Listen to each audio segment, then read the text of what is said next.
Hello, welcome to another video for our virtual apple festival. Today we are going to be tasting some of the varieties that we grow here in our heritage orchard. So we have about 30 varieties here. There's a ton of different apple varieties in the world, but most of the varieties don't grow well in Minnesota because of our super cold winters.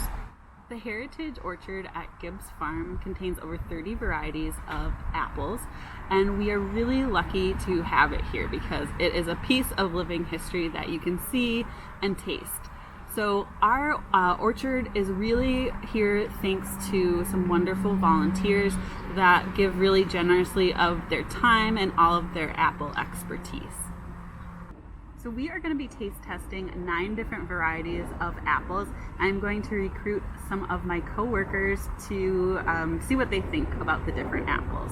So we're going to do it in 3 rounds. The first round is going to be Minnesota themed. The second one is going to be old varieties or antique apples. And the third one is going to highlight the different uses of apples. Our first taste test round is going to be Minnesota themed apples. So we're going to start with the Melinda apple, and the Melinda apple is known as the mother of Minnesota apples. It was originally found in Vermont, and it started being grown in Minnesota around the 1860s.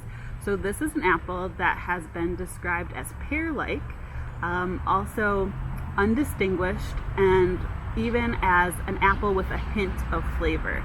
So this apple might not be the tastiest eating apple, but it's super cold hardy and it's a good producer, and so it has been the parent or grandparent of a lot of the apples that we know and love in Minnesota today. First up, we have our Melinda apple. So grab a slice, Janie and Chad, and see what you think. It smells a little tart-ish.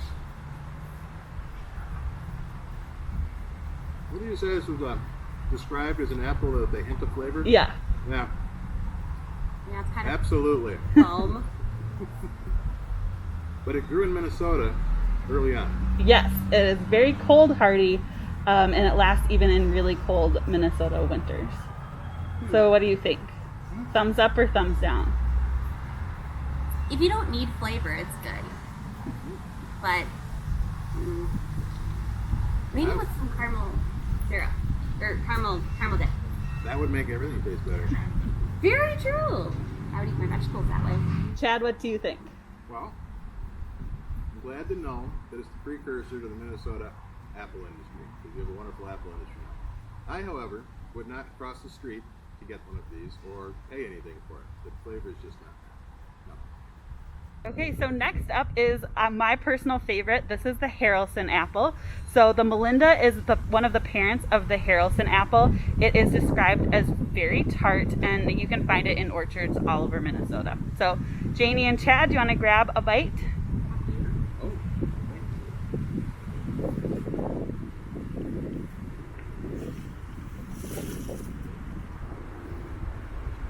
Oh yeah. Definitely tart. I think my first job was picking apples for an apple orchard down by Lake City, Minnesota. We had these. I remember picking them. But yeah, tasty, very tart though, not sweet. I was never an apple picker, but I like this. Any final thoughts? Are they all this size? They are a larger apple. There's a lot to them. I would go out of my way to get one of these. Especially if they had caramel. Oh, especially that. Our final apple in round 1 is the Honey Gold. So the Honey Gold is a cross between Haralson and Golden Delicious apples. So it's much sweeter than a Haralson, and it was developed in 1935. So let's see what you guys think about this one. So it's a more modern apple. Yes.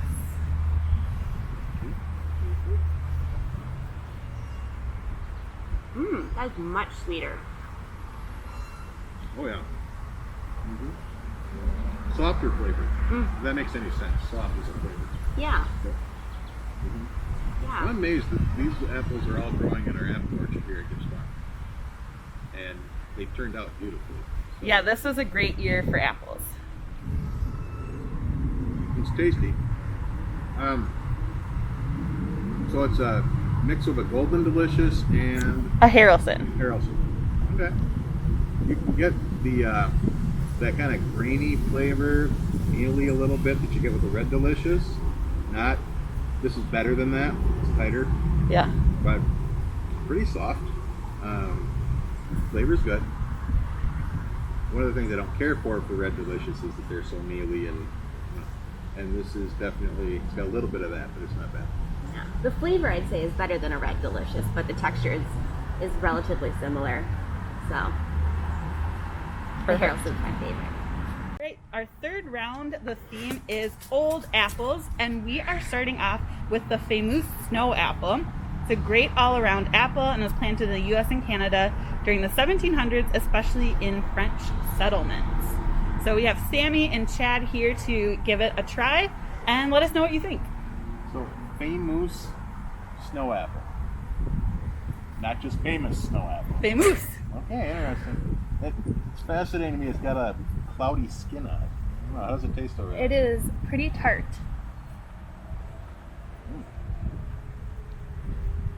That's dense. That's hard. It is. It's not like quite like crab apple tart, but it's definitely Oh, that's close. yeah. So what Good though. What would they use this for? This is a great all-around apple, so baking, eating, and then also storing. Well, the density, I'm sure that it would store well. But Yeah. And apples are a great way to get some variety and vitamin C in the winter. I don't think I go out of my way to get these, but Okay, our second apple in our second round is the Spitzenberg, and this was discovered by a Dutch settler living in New York in the early 1700s. It became very popular when Thomas Jefferson ordered Spitzenberg trees.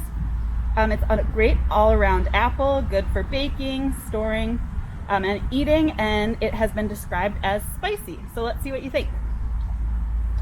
Well, here we go.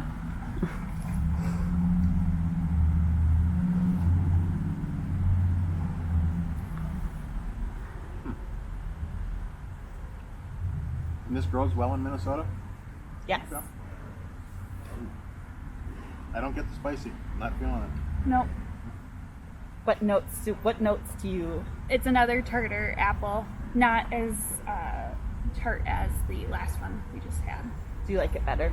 I actually do like that one better, This actually. is delicious. It has like a complex flavor to it. Like, I guess it's not like spicy the way you would think of it, like being like hot or something, but there is like a complex like note in there. I feel like that could be interpreted as spicy.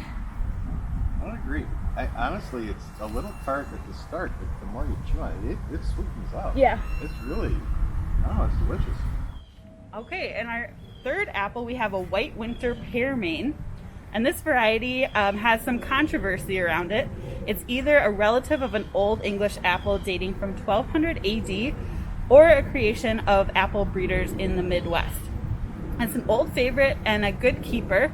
And I also think for a fun bit of variety, we are eating it slightly before it's ripe. So let's give it a try. Before it's ripe, huh? That's correct. Thanks for that. Yeah. I do enjoy controversial apples. This is,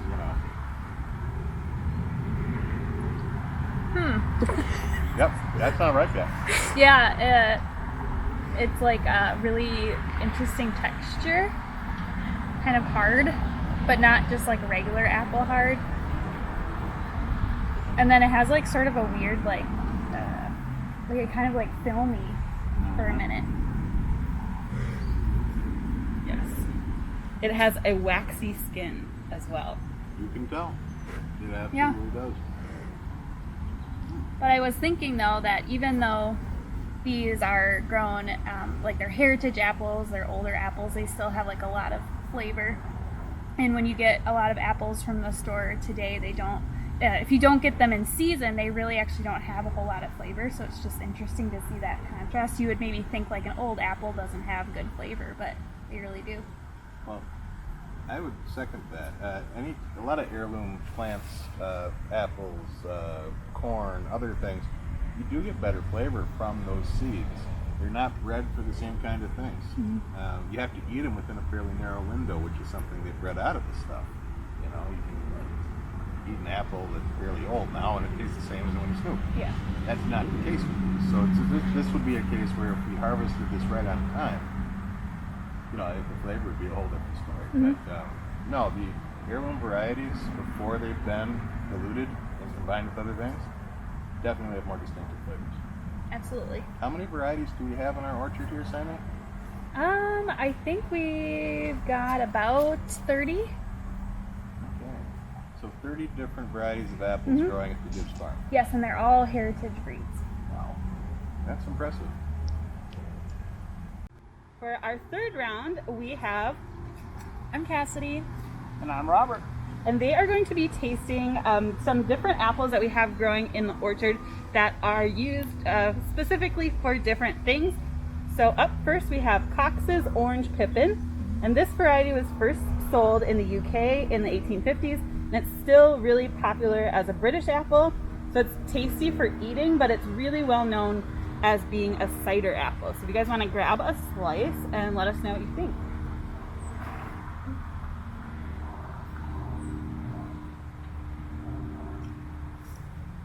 Tart, Yeah. but sweet. Almost a honey flavor to it. So nice. Good apple. So this, usually when you make cider, you use several varieties of apples, but you can purchase cider that's just made from these apples. And you can buy them in the grocery stores all over in the UK, but you're gonna only be able to find them at kind of specialty orchards here in the US. So, would you buy this apple? Absolutely. buy this It's a apple. good one. Do you like tartar apples or sweeter apples? I usually like a sweeter apple. Boy, I can go either way, to be honest. Sometimes you really want to have the tart ones, but the sweet ones is usually the safe bet. Okay, great. Okay, for our second round, we have the Wolf River apple, and I think you can tell this is a very large apple. These apples can weigh up to 1 pound, and the variety is from the mid-1800s. It comes from Wisconsin by the Wolf River, and it's a prime baking apple because of its size, flavor, and the very important fact that it keeps its shape while baking. So let's give it a try and see what you think.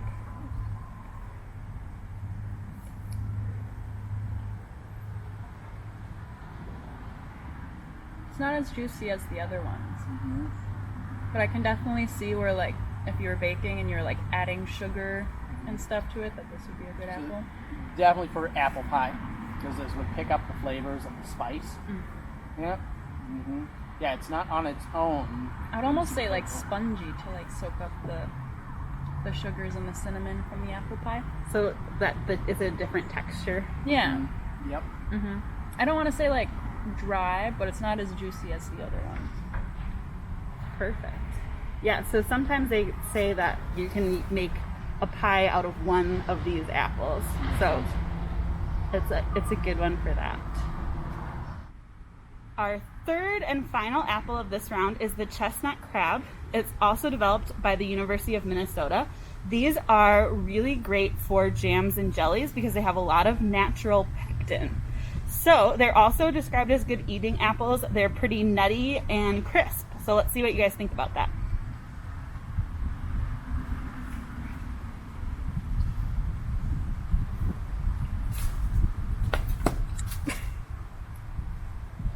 They were kind of sour. Yeah, it's has pretty solid texture to it, but the flavor, it takes a minute before you really pick up on the flavor.